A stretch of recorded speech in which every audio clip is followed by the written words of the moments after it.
بسم اللہ الرحمن الرحیم۔ السلام علیکم دوستو، جب کوئی چیز یقینی ہونے والی ہوتی ہے تو اس کے ہونے کے اسباب بھی پیدا ہو جاتے ہیں۔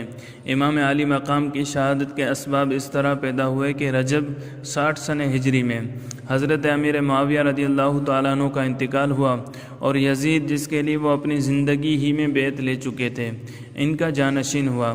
تخت حکومت پر بیٹھنے کے بعد اس کے لیے سب سے اہم مسئلہ حضرت امام حسین، حضرت عبداللہ بن زبیر اور حضرت عبداللہ بن عمر کی بیعت کا تھا، کیونکہ ان حضرات نے یزید کی ولی عہدی کو تسلیم نہیں کیا تھا۔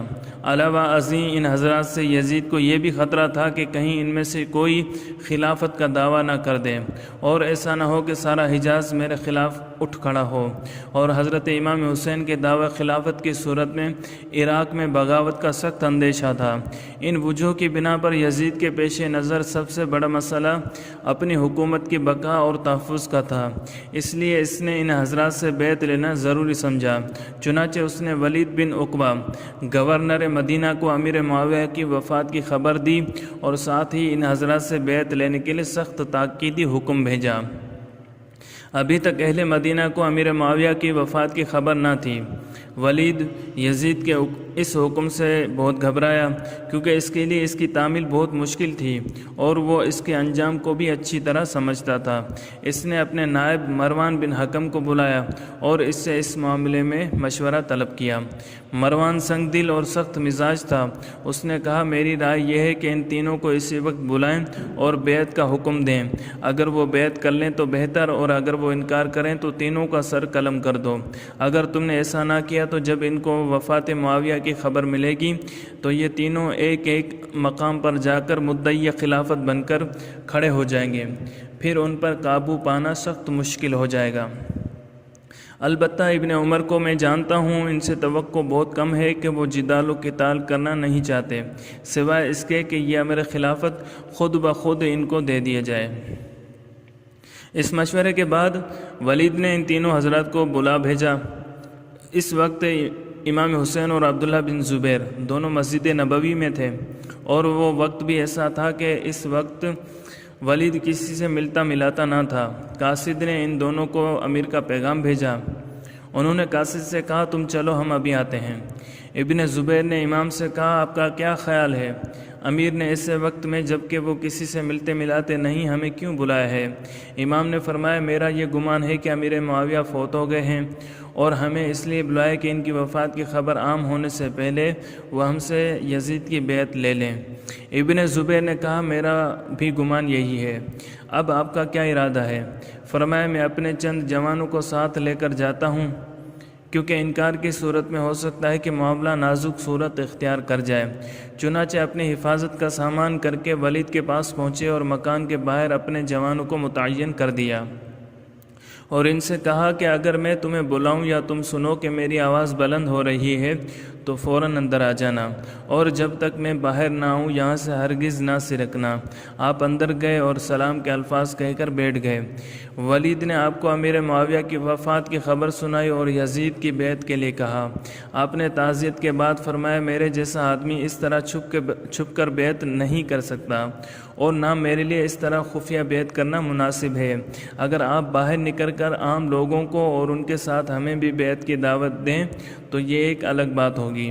ولید امن اور صلح پسند آدمی تھا۔ اس نے کہا، اچھا، آپ تشریف لے جائیں۔ آپ اٹھ کر چلے تو مروان نے بہت برہم ہو کر ولید سے کہا، اگر تم نے اس وقت ان کو جانے دیا اور بیعت نہ لی تو پھر ان پر قابو نہ پا سکو گے، تا وقت یہ کہ بہت سے لوگ قتل نہ ہو جائیں۔ ان کو قید کر دو، اگر یہ بیعت کر لیں تو خیر، ورنہ ان کو قتل کر دو۔ امام یہ سن کر کھڑے ہوئے اور فرمایا، او ابن زرقا، کیا تو مجھے قتل کرے گا یا یہ کریں گے؟ خدا کی قسم تو جھوٹا ہے اور کمینہ ہے۔ یہ کہہ کر آپ تشریف لے آئے۔ مروان نے ولید سے کہا، تم نے میری بات نہ مانی، خدا کی قسم اب تم ان پر قابو نہیں پا سکو گے، یہ بہترین موقع تھا کہ تم ان کو قتل کر دیتے۔ ولید نے کہا تم پر افسوس، تم مجھے ایسا مشورہ دے رہے ہو جس میں میرے دین کی تباہی ہے۔ کیا میں صرف اس وجہ سے نواس رسول کو قتل کر دیتا کہ وہ یزید کی بیعت نہیں کرتے؟ اگر مجھے دنیا بھر کا مال و متاع مل جائے تو بھی میں ان کے خون سے اپنے ہاتھوں کو آلودہ نہ کروں۔ خدا کی قسم قیامت کے دن جس سے خون حسین کی باز پرس ہوگی وہ ضرور اللہ کے سامنے خفیف المیزان ہوگا۔ مروان نے کہا تم ٹھیک کہتے ہو، یہ اس نے صرف ظاہر داری کے لحاظ سے کہہ دیا تھا، ورنہ دل میں وہ ولید کی بات کو ناپسند کرتا تھا۔ ولید کے پاس سے واپس آنے کے بعد امام علی مقام سخت کشمکش میں مبتلا تھے۔ یزید کی بیعت پر آپ کو قلبی طور پر بہت سخت ناپسندیدگی تھی کیونکہ وہ نااہل تھا، اور اس کا تقرر بھی خلفائے راشدین کے اسلامی طریقہ انتخاب کے بالکل خلاف اور غیر شرعی طور پر ہوا تھا، کیونکہ آپ کے نزدیک یہ کیسر و کسرہ کے طرز کی پہلی شخصی حکومت تھی۔ اس لیے آپ نے احتجاجاً اس کے خلاف آواز اٹھائی، اور دوسری طرف حالات اجازت نہیں دیتے تھے کہ آپ علی اعلان اس کے خلاف آواز بلند کریں۔ ادھر عبداللہ بن زبیر طرح طرح کے ہیلوں سے ولید کے قاصدوں کو ٹالتے رہے اور ولید کے پاس نہ آئے، اور دوسرے دن مدینہ منورہ سے مکہ مکرمہ کو نکل گئے۔ ولید کا عملہ سارا دن ان کی تلاش میں سرگرداں رہا مگر وہ نہ مل سکے۔ ادھر شام کے وقت پھر ولید نے امام کے پاس آدمی بھیجا۔ آپ نے فرمایا اس وقت تو میں نہیں آ سکتا، اور صبح ہونے دو پھر دیکھیں گے کیا ہوتا ہے۔ ولید نے یہ بات مان لی، اور آپ نے اسی رات اپنے اہل و عیال اور عزیز و اقارب کو ساتھ لے کر مدینہ منورہ سے مکہ مکرمہ کی طرف ہجرت کا ارادہ کر لیا۔ گھر والوں کو فرمایا کہ تم تیاری کرو، اور آپ خود مسجد نبوی میں روضہ رسول صلی اللہ علیہ وسلم پر حاضر ہوئے۔ نوافل ادا کر کے جو ہی چہرہ رسول کے سامنے پہنچ کر دست بستہ سلام کے الفاظ ادا کیے، بس ساختہ آنکھوں سے اشک رواں ہو گئے۔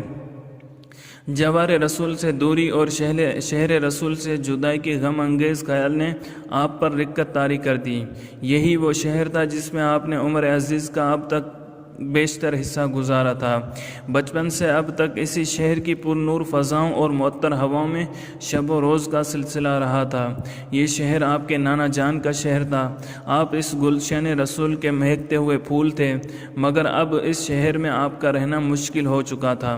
اسی شہر میں آپ کی والدہ ماجدہ کا مدفن تھا۔ آپ کے بھائی اسی شہر میں آرام فرما تھے۔ اس وقت امام کی کیفیت کیا ہوگی؟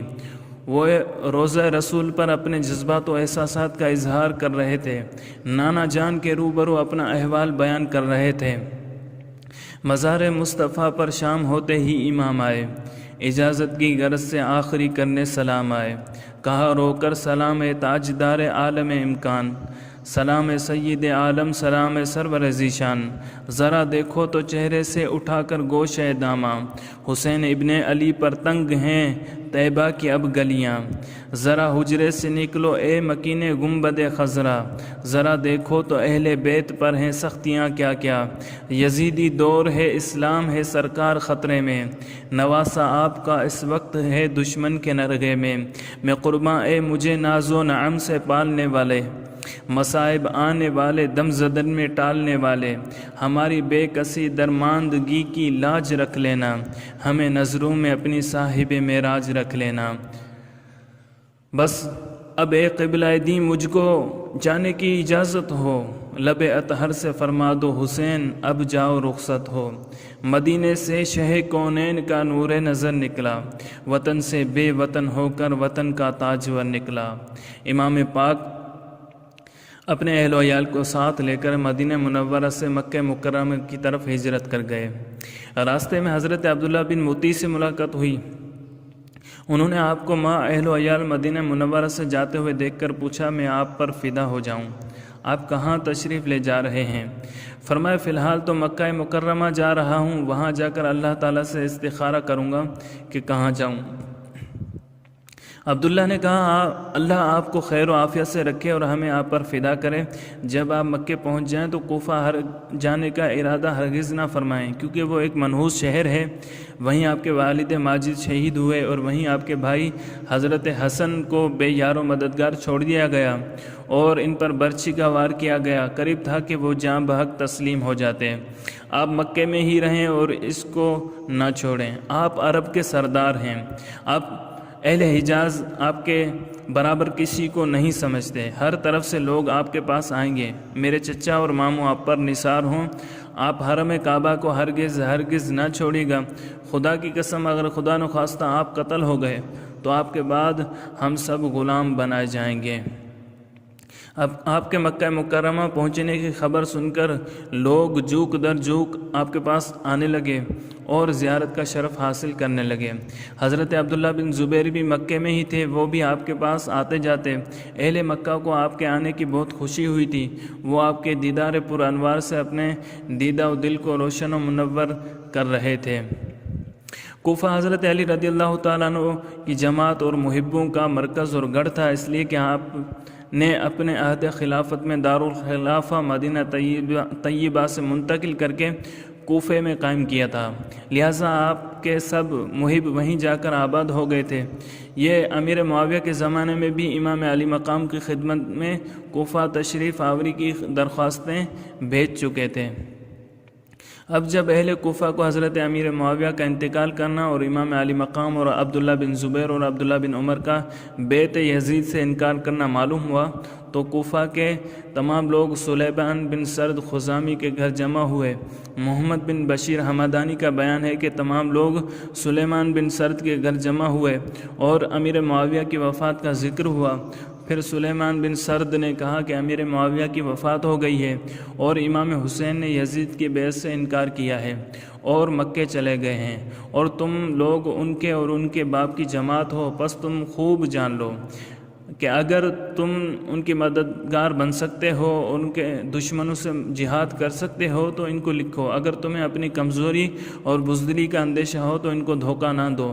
سب نے کہا نہیں، ہم ان کو دھوکہ نہیں دیں گے، بلکہ ہم ان کے دشمنوں سے جنگ کریں گے اور ان پر اپنی جانیں نثار کریں گے۔ سلیمان نے کہا پھر لکھو، تو انہوں نے آپ کی طرف لکھا۔ چنانچہ خطوط و وفود کا تانتا لگ گیا، یہاں تک کہ 12,000 خطوط امام کے پاس پہنچے۔ مضامین کا خلاصہ یہ ہے کہ آپ جلد از جلد کوفہ تشریف لائیں، مسند خلافت آپ کے لیے خالی ہے، مومنین کے اموال اور ان کی گردنیں آپ کے لیے حاضر ہیں، سب کے سب آپ کے منتظر اور مشتاق دید ہیں، آپ کے سوا کوئی ہمارا امام و پیشوا نہیں ہے، آپ کی مدد کے لیے یہاں لشکر و مہیا و حاضر ہیں۔ امام علی مقام نے جب اہل کوفہ کے خطوط اور وفود سے ان کے جذبات، عقیدت و محبت، جان و مال قربان کرنے کی تمناؤں اور کوفہ آنے کی التجاؤں کو دیکھا تو فیصلہ کیا کہ پہلے اپنے چچا زاد بھائی حضرت مسلم بن عقیل کو تحقیق حال کے لیے بھیجنا چاہیے۔ چنانچہ آپ نے ان کو ایک خط دیا جو آپ نے اہل کوفہ کے نام تحریر فرمایا تھا، اور فرمایا کہ آپ کوفہ جا کر بذات خود براہ راست حالات کا صحیح اندازہ لگائیں اور اطلاع دیں، اگر حالات سازگار ہوں گے تو میں بھی آ جاؤں گا، اور اگر حالات درست نہ ہوں تو واپس آ جائیں۔ صدر الافاضل حضرت مولانا سید محمد نعیم الدین صاحب مراد آبادی رحمۃ اللہ تعالی علیہ فرماتے ہیں، اگرچہ امام کی شہادت کی خبر مشہور تھی اور کوفیوں کی بے وفائی کا پہلے بھی تجربہ ہو چکا تھا، مگر جب یزید بادشاہ بن گیا اور اس کی حکومت و سلطنت دین کے لیے خطرہ تھی اور اس وجہ سے اس کی بیعت ناروا تھی، اور وہ طرح طرح کی تدبیروں اور ہیلوں سے چاہتا تھا کہ لوگ اس کی بیعت کریں، ان حالات میں کوفیوں کا بپاس ملت یزید کی بیعت سے دستکشی کرنا اور حضرت امام سے بیعت ہونا امام پر لازم کرتا تھا کہ ان کی درخواست قبول فرمائیں۔ جب ایک قوم ظالم و فاسق کی بیعت پر راضی نہ ہو اور صاحب استحقاق اہل سے درخواست بیعت کرے، اس پر اگر وہ ان کی استدعا قبول نہ کرے تو اس کے یہ معنی ہوتے ہیں کہ وہ اس قوم کو اس جابر ہی کے حوالے کرنا چاہتا ہے۔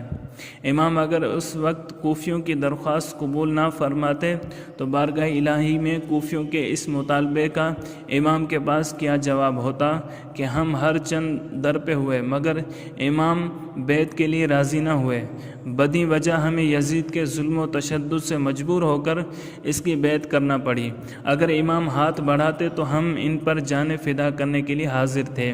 یہ مسئلہ ایسا درپیش آیا جس کا حل بجز اس کے اور کچھ نہ تھا کہ حضرت امام ان کی دعوت پر لبیک فرمائیں۔